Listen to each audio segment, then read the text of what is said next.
Hey, it's the Hook Better Leads podcast. Yeah, I'm talking about Mountain Dew, baby. We are helping small businesses be more profitable and effective by hooking better leads. Eat bread and desserts and just get all fat and sassy. Today, I've got Scott and Devon from the Art of Construction podcast. And Devon also runs a windows and doors company. We're talking about why construction company marketing agencies suck and what to do instead. Devon, how you doing, man? Well, thanks for having me, Tim. Yeah, absolutely. So I know I can feel when we're talking about like marketing agencies, I can feel the tension, and it's difficult because you've identified a few issues with marketing agencies that serve the construction industry. Talk to me about what you've found. Yeah, so I'd start off by saying I went to college for marketing and thought I knew everything and came out and worked in the global supply chain for 4 years before I said, this is just so ass backwards and it's all about buying up market share. So I started over and the Art of Construction was born, and I've been at this ever since, trying to say, let's break down these construction silos and really help contractors and affiliates grow their business. And to do that, you have to really learn by doing, right? And so I've had so many great mentors in the industry, and sometimes I like to call them crusty contractor, crusty supplier, because of the resistance to change. And I would also say that with all departments, and it comes into the marketing to say, are you really getting the right leads to the right people and tracking that? That's a lot easier said than done. Boom. And we were talking about how marketing agencies often have a one-size-fits-all process. And, you know, we're trying to apply that to whatever we come up against. So maybe we work for a construction company. We also work for a supplier, and we're trying to do the exact same things. And I to be honest, I feel as though that is something we certainly struggle with, because as a marketing agency, just to give our side real quick, and I do want you to be spicy with me today. I want you to tell me the truth. I'll do it. We have this tendency, like we want to either offer a service, or there's also the people that offer a consultancy. And I've tried to put ourselves into the processes and create processes around deliverables. So it's a service versus, having to be that genius, or you know what I mean? Like, we're not genius, but as a visionary business owner, you often feel like you're a little bit more genius than some of your younger employees. So you've got this process or consultancy, and I've tried to create processes so it's more of like a service. We have clear deliverables. But yeah, it is difficult, because the more you template something, the more, like, let's say we've templated it out to the point where it doesn't bend enough per customer, per construction company that we talk to. Yeah. So what does Business 101 tells you? To build systems that are repeatable, right? Yeah. And so to build systems that are repeatable, you got to start off by having something that you can repeat. Mm-hmm. And the problem with that is they become, the bigger keep getting bigger, and they build a repeatable process. Then they put the intern in to actually run that process when their customer wants to run something different, right? Mm-hmm. And so I raise my hand and say, I've had plenty of good coaches that have taught me to say, you have to simplify to multiply. And so when you simplify, and you have to really start off by looking yourself in the mirror, because it's so easy to blame the marketing agency. They all suck. It's so easy to blame your customer. They all suck, right? But you have to look yourself in the mirror and say, I'm going to build something simple that then I can go get the right help for where I want to multiply, right? So if you don't simplify, and so we call it the customer care wheel, we call it the continuum cradle to cradle, not cradle to grave, because we don't want to have a lead that turns into shit, right? And that's what these marketing agencies, doesn't matter what spiel they start with, it boils down to, my deliverable is this, and it created that, now pay me more. And that's when it starts and it goes, and the people are doing the work, and then the person gets the bill. And then there's this, I paid what for what? So you better be ready for the what for what, right? So you better begin with the end in mind for whatever you're trying to set up. And in today's conversation, if I'm understanding it right, we want to help market your business better, right? Yes, absolutely. And you've kind of taken this, so you've taken a turn, you've decided, I want to bring somebody internally. So this was one of the ways that you're solving for this problem. I would argue that there is an opportunity to work with an agency at that level, like having an internal marketing manager, I believe, to bring in specialists as appropriate. But like, tell me the story of bringing in Scott, or maybe Scott, maybe let's switch over to Scott's point of view real quick. Scott's the marketing manager for both the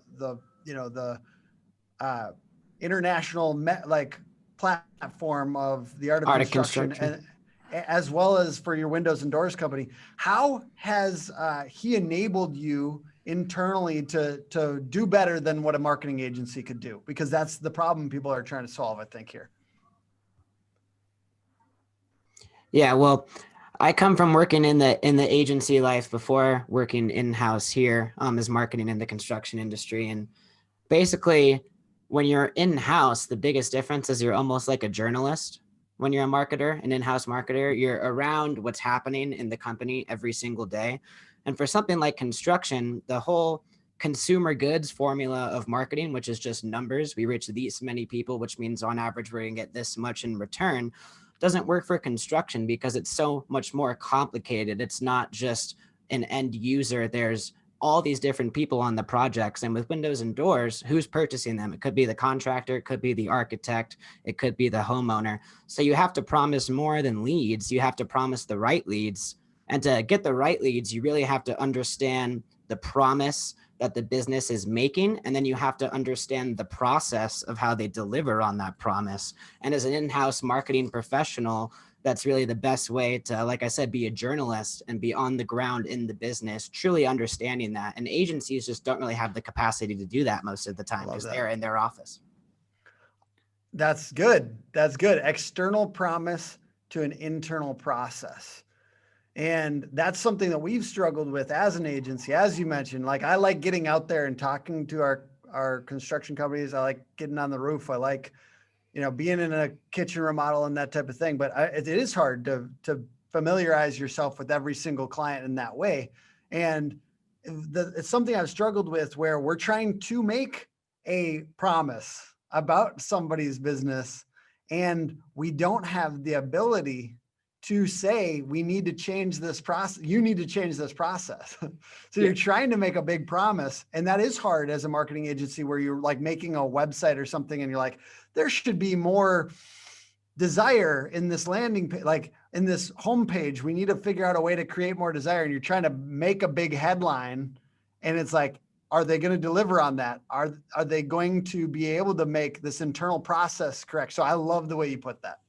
Yeah, so I would add to that is, I call it outsourcing inside. You first got to look inside and really understand your story that makes you unique, right? And you have to be able to really be able to tell that story very well.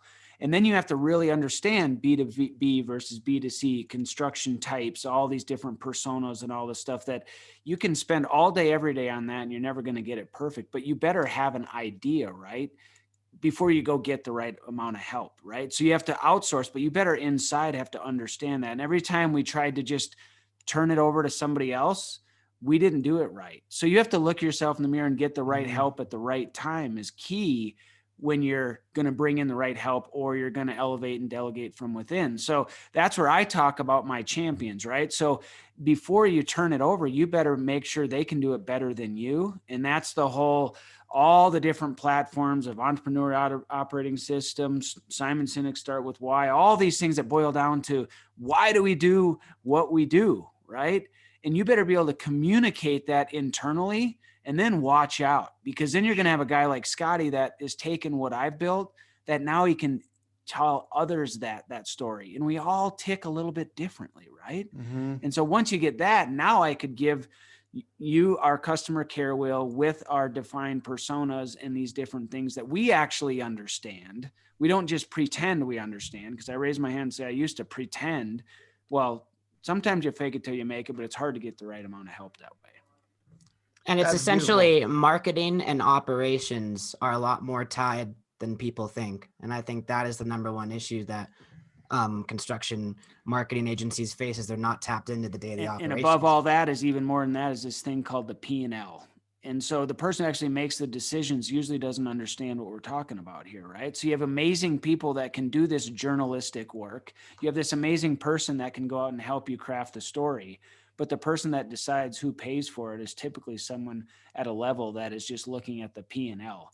That stands for profit and loss. So you better make sure you're making money with this, and you better be able to have the lead generation tool match up with the company's directives in their P&L. And not just that I gave you more leads, because what ends up happening with that is you say, now I got to spend more money to take all care of all these crappy leads that you gave me. That's what these marketing agencies help me with, right? Hey, sometimes we're the provider of those crappy leads. I don't know. It's hard because, okay, from my point of view, it's hard to take responsibility down to that level. I saw another marketing agency that focuses on construction companies talking about how the MQL is dead. The MQL is dead, the marketing qualified lead. Only qualified pipeline counts. But the problem is I want to challenge you, Devon, and then you can come back at me. So let's have this discussion. Let's have out these meaty topics.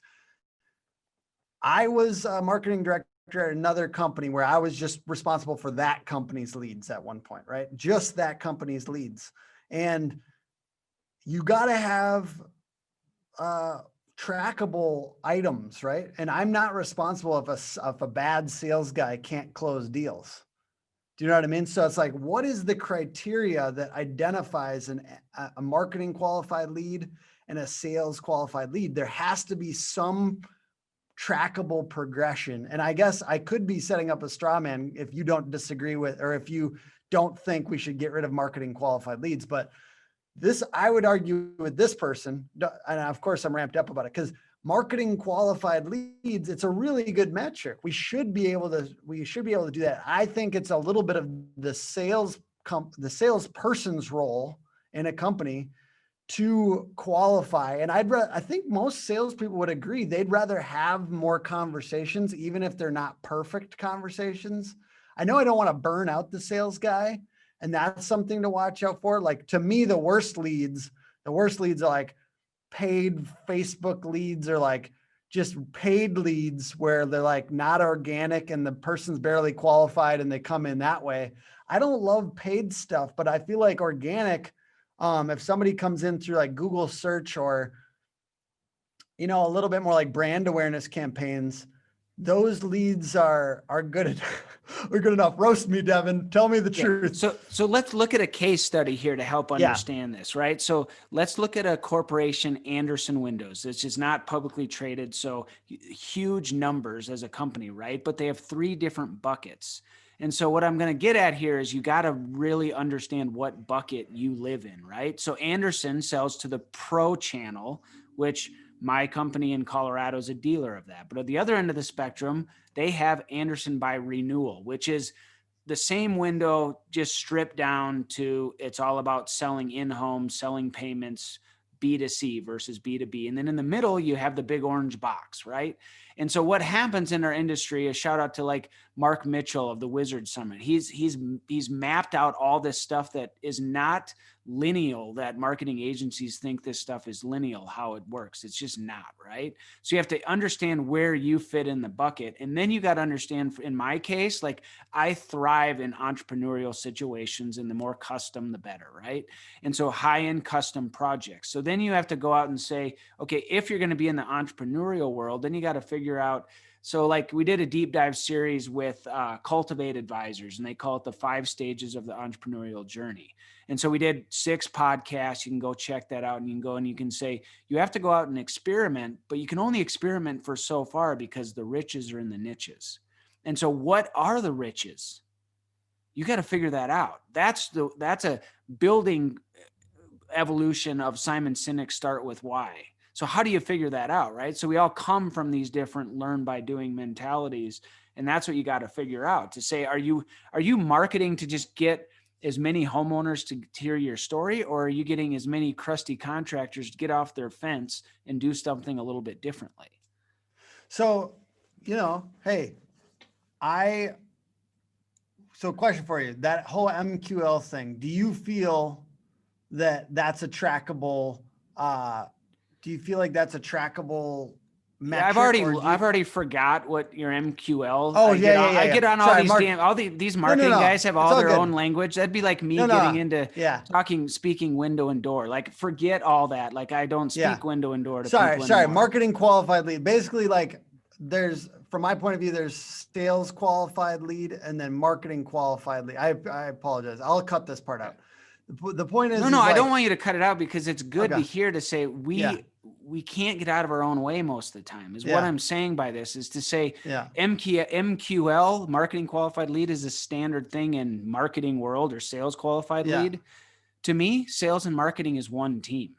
And so we have SOUs, statement of understandings. There's my abbreviations, right? We all have our stuff, but none of that matters. None of that matters. What matters is how do you do business to do more of that? Yeah. Right. So that's what you're talking about. Is it the person on the marketing department doing it or the sales department? And you're spot on when you talk about you're going to burn out the salespeople. They are a bunch of butterflies in our industry, and we're struggling to get more of them because they just want to be out, schmoozing their customers. Well, COVID changed all that, right? So now we're trying to figure that all out because the digital age is truly here. And Scotty is teaching me, like, I'm a digital immigrant.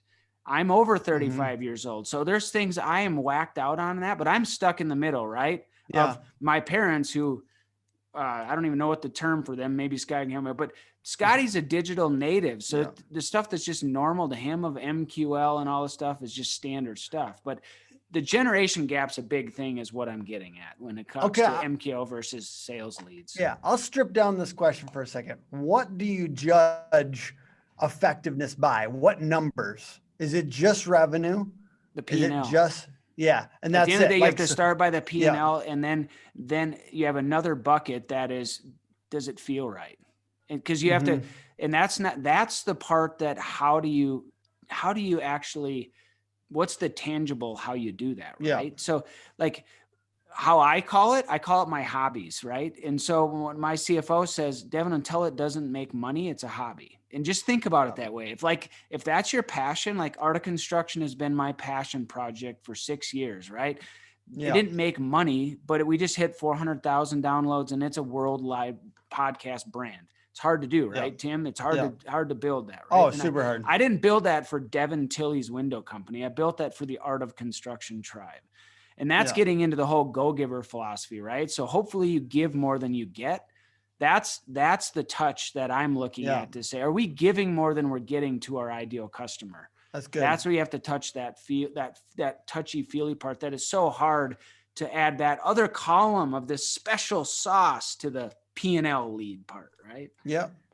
And so you were kind of talking about the challenge of like, everyone wants to educate now, or even just like, let's say advanced contractors are. Well, that's what every marketing agency starts with. Start with a landing page to give them a free thing that you get their data to start it. And people are so sick of getting 100 bullshit emails a day. We have to change that. And you're saying like, it's harder to be heard.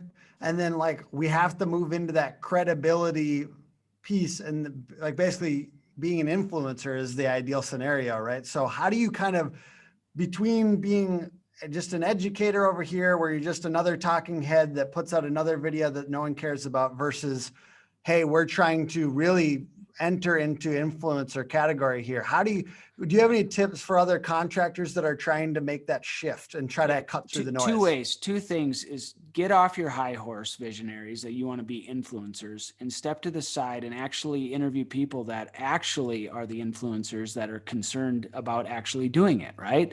And so that's the art of construction, or in computational design of the data drop chasm, is that you have a few people that put themselves out there, and there's this whole tribe behind them that's actually who we should be hearing their story. So you got to put yourself out there to link that story together. So I'd highly advise you is to get someone who's never done a video before, and get them to have 2 people to show it with that have never watched a video before, versus us people that are full of noise doing the same thing over and over again, beating our head against the wall. So we have to elevate and delegate this process to get the people that are the true arts of construction to blend us all together. So you did mention the data drop chasm there. Could you elaborate a little bit more on that? Yeah. So I've seen it over and over again in my own companies and all the companies I work for. Nobody wants to switch their system, and I don't blame them, because there's two things we don't have enough of, and that's time first and then money.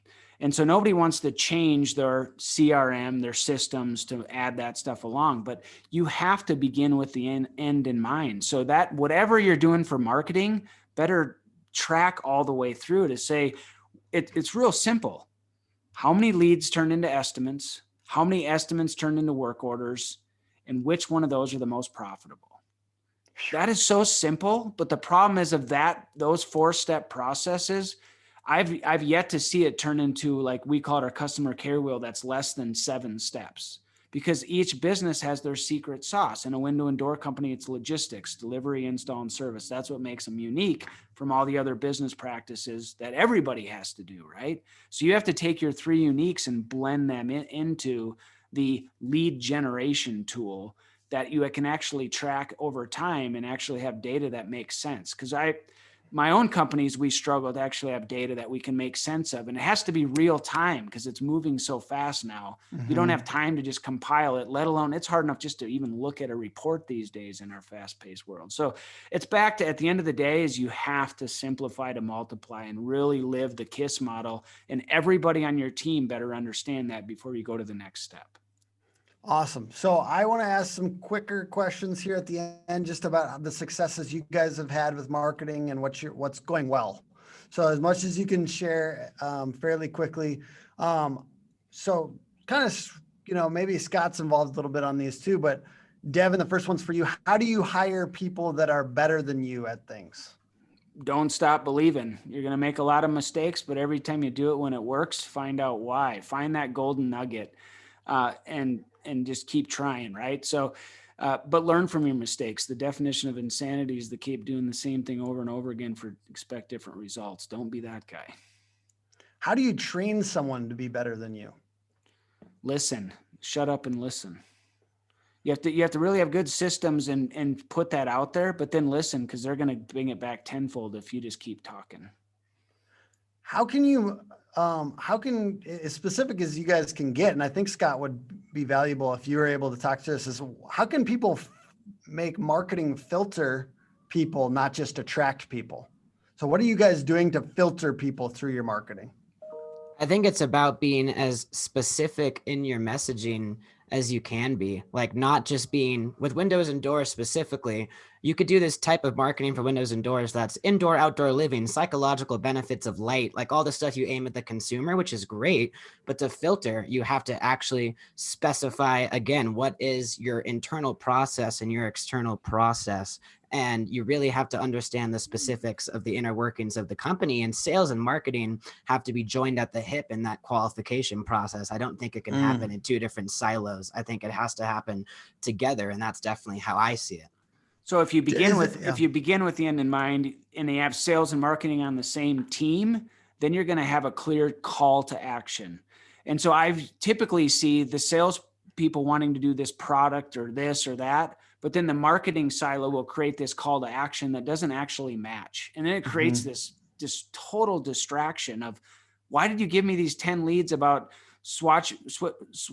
in the window industry of swapping out glass when all we do is sell new units of manufactured systems, right? These are just 10 leads that I'd have to just wipe out of my system, because the call to action could have been, is your glass too old? Right? Yeah. Just talk about keywords. It's actually getting the team to understand and align on those keywords, because the whole SEO of now just Google is going to do it all for me. And someone who doesn't understand my business to bring me to the top of the keyword charts. Yeah. So basically just not creating that content that has the wrong general direction.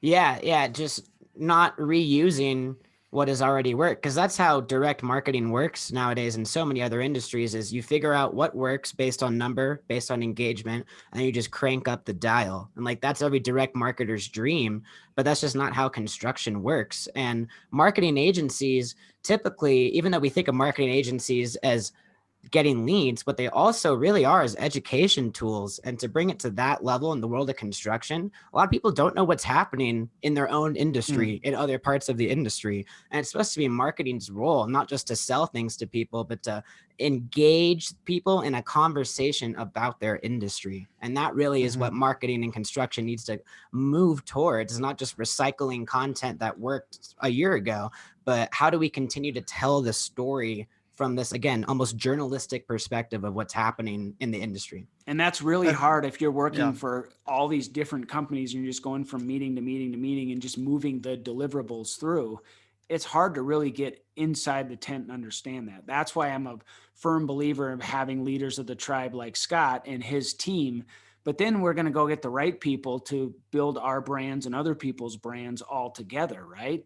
Because you can't do it all yourself. But you do have to have enough to understand a team to build your processes. Yeah, I like this conversation because I don't necessarily think we agree on stuff, but I think that we're being real, and it is a challenge no matter what. Even customers that love us probably can relate to some of the issues that you've had with marketing agencies. And certainly there are just literally scammer marketing agencies out there that literally just, which is unfortunate, but there are actual scamming agencies that aren't doing much that are selling SEO or certain things. And so it's I awful like how many there are. Yeah. I'd be curious, what's something that we said that you didn't agree with? I'd love to learn and get something back from you. Well, here's the deal is I love content marketing. And to me, like, I like keyword research as not only it's we write, here's the deal. We create content for contractors, and we've been able to do it in such a way that leads to higher leads year over year. And I even like to sometimes use Google Analytics, and we use Google Search Console to filter out brand queries to make sure that those aren't counted. And I know that a lot of these contractors are doing hard work to increase their brand awareness. So you can filter that out with Google Analytics and Search Console. And so basically, to me, keyword research is really powerful. Keyword strategy, I think every contractor could benefit from it. And I've preached so much, Devon, you'd be proud to know that I've preached so much that they do some of this themselves. I think they should do some of this themselves. But a lot of them will not ever do these things, unfortunately. And so part of it is like, if we can close a deal with them, if we can work for them, a lot of times they will be better off because we work our butts off for their Google organic search, and we do paid ads and stuff like that. So I obviously have I'm a little protective because I'm like, I think we're doing it, but I also get it. To piggyback off that is to say, the best ideas are borrowed and executed better than the last person, right? And that's what you're saying is you're taking this 80-20 rule to say, here's what the data says, and we've filtered out A, B, C, and D to really get the best data for you. What do you think from your gut? And then you can really, now that's how you're taking both and putting those together like we talked about earlier. So what drives me crazy is they don't actually take the time to get the engagement. They just say, this is what it is. And then they may give you a bunch of keywords that don't actually match up to your business, or it's your fault because you don't actually know your business to tell them what keywords, right? Yeah, exactly. And that's one thing, so that I'm really into keyword research and strategy, and I'm really into competitive analysis. So you can kind of look at these competitors and see what they're ranking for. I think I also just know some of what you're saying is true. We, as marketing agencies, we just struggle with that. We struggle with context of what somebody is working on. So I'm also just hurt a little bit by the truth, Devon. Well, and you should, the world of noise is tough, right? Because there's so much. Think about how fast it's moving, and you talked about all the data you can capture from Google in the click of a couple buttons now. Yeah. And think about a few years ago, how hard it was to get that intellectual property. Intellectual property is becoming a thing of the past because it's all online now, right? If you want something, you just Google it, right? And the digital natives have lived their whole life that way, right? So there's this paradigm shift it's compounding so fast. To where now you have to stop back and say, what changed the construction industry forever? The biggest change in all three of our lifetimes. I don't know.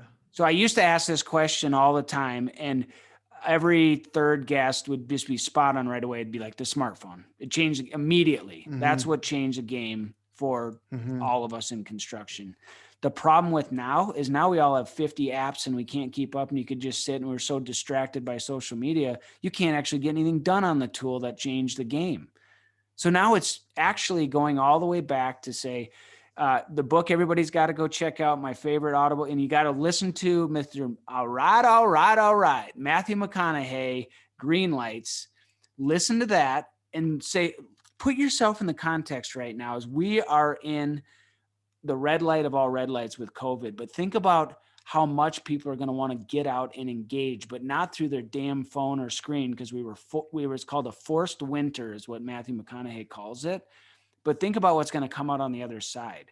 And this is not 10 years away, folks. This is a few months away. So just get ready for that, because the green lights are coming, man. And it's going to go back to where we were before. So that's my call to action for you. I like it. Or hopefully the Art of Construction tribe can blend with, as you're hooking them, to say, at the end of the day, it's just pick up the phone and call somebody. Seriously. Like what do I want for a Christmas gift? I don't want another BS box of nothing. Just pick up the phone and say, dude, you mean the world to me. I miss you. I feel that. I got one more question for you here. This is a challenge that we're all facing, no matter who you are. If you serve customers, B2B, B2C, whatever. It's trying to give what is expected of you, the customer, what is expected of them, and trying to get them to consume that information so that we don't have a misalignment of expectations later on in a project that ends up scraping all of our knees against the proverbial gravel. Like, what is expected of the customer and how to get them to consume that information? What I've seen is like doing it in bullet points and doing it in videos that just people won't read or consume that information. So, and even trying to do that in the sales process before they sign a deal or before they put pen to paper or whatever it happens to be. How have you guys tried to get people to consume more past marketing? We're past marketing. Well, I guess it's still kind of marketing, but it's like into sales. How do you get them to consume that information that adjusts expectations appropriately before they do a deal? One word is communication. Longer than that is 7 times for the first time to have a chance to hear them. So you have to overdo it so much. And I hate to tell you, but you got to be everywhere now. You can't just throw one bullet point out there and that'll do the trick. It's literally all over the place to maybe catch them, right? You got to make the bullet point red and bold it. And 6 more times show it another way. Yeah. All right, that's good. All right, so say it over and over again. So if you're trying to create expectation and make it clear what their next steps are, say it over and over again. How about you, Scott? Have you got any other things to add to that? Yeah, I was just going to say to use case studies. And again, this is why as a really good agency will do this is understand where something went wrong with your client before and then how you fix that. And don't just make these marketing content theoretical. Like construction case studies are the most important part of marketing because people's ears will perk up in the construction industry. They're like traumatized by things that always go wrong in their projects. So when you base the content off of what you know keeps a contractor up at night because it's happened to them before, that makes them listen. If you start out with lofty and just like storytelling from like this high level perspective, they're like, don't tune in. But if you tune in with like immediately hitting them where you know they've really suffered some losses before because things haven't gone well and how you're going to fix that, that's the way it is ingrained in their minds to me. To do that effectively, you have to have an internal champion with external guidance. And that's what you're talking about, your keywords, but Scott's talking about being internally ingrained in a window and door company, listening to our trusted advisors to truly be champions of these case studies. Because at the end of the day, everybody wants to be organic and real. You don't want this to come across fake and people will move right on, especially in how today's world are right now with politics. Yeah. And so how about real quick, how about for homeowners, if we're trying to create expectations appropriately, you guys talk to homeowners or is it just through? Yeah. You just got to move fast. It's 2 minutes versus crusty contractor may call you back in 2 weeks. So it's changing the whole time how it works. So you guys have to communicate that. Yeah. Homeowners are always going to be more about the experience of the end product, and more so you kind of have to say, trust us, we'll help you every step of the way. They might not even understand what those steps are going to be, just like with like car service or with plumbing or these services where the homeowner doesn't even really know what's happening as it's happening. You just have to focus less on overwhelming them with the details that a contractor wants to know, and focus more on the experience that they get by being with your brand every step of the way, which, it's kind of like key dates and times at that point. It's like, here's when you need to know this is when we're going to be there. This is when. So it's not as much about telling them everything. Yeah. They don't want to, they don't care that much about your 1, 2, 3, 4, 5 step process. Not as much. They just want to know that we have that process as a whole, and that we're going to be their a quality trusted control partner. system. We have, and that's where we talked about the interesting part of the marketing agencies face is like, we get stuck where we wish we could create more processes. They're like, this is quality control checklist for your company. And we wish we could like market that, but you have to actually do it too. Yeah. So that's where where we're talking about the internal marketing. That's the, exactly. That's key stuff that say, I already have somebody that does that for me. Yeah. Really? Do they understand? Does your internal champion really understand and can take external guidance? Right. Yeah. And that's back to good leadership and management, to not micromanage, but don't expect what you don't inspect. And you got to inspect it by talking to the salespeople. I'll just end it with is agencies we've had in the past where it hasn't worked out well. They were just not making an effort to talk to our salespeople. And I think as an agency, you can't just talk to the owner to understand the story. You have to talk to people throughout the company. And that's your job as the agency, is to understand the company from all those perspectives. That's huge. Well, that's a great takeaway for me. And I hope that this has been useful for the contractors. Devon and Scott, where could people find you guys online? We are Art of Construction, so theartofconstruction.net, and Mountain View Window and Door locally here in Denver. It is mtnview.us, and we are also on LinkedIn and Facebook as well. Yeah, and I'm big on LinkedIn if you want to engage. And you can listen to the Art of Construction podcast on any streaming platform, Apple Podcasts, Spotify, all of that. So Art of Construction. Awesome. And then Devon Tilley, it's Devon and then Tilly on LinkedIn. This has been the Hook Better Leads podcast. It's hookagency.com, Hook Agency all over social. Appreciate you guys spending time with me today. And I think we got through some really good stuff. At least people are going to relate to your experience, because I know that a lot of people have had bad experiences with marketing agencies out there. Well, thanks for putting yourself out there, Tim. Like, when you put your out there to get constructive criticism, that's how you move forward. So we're big fans of what you're doing. Yeah, thank you. Appreciate you guys.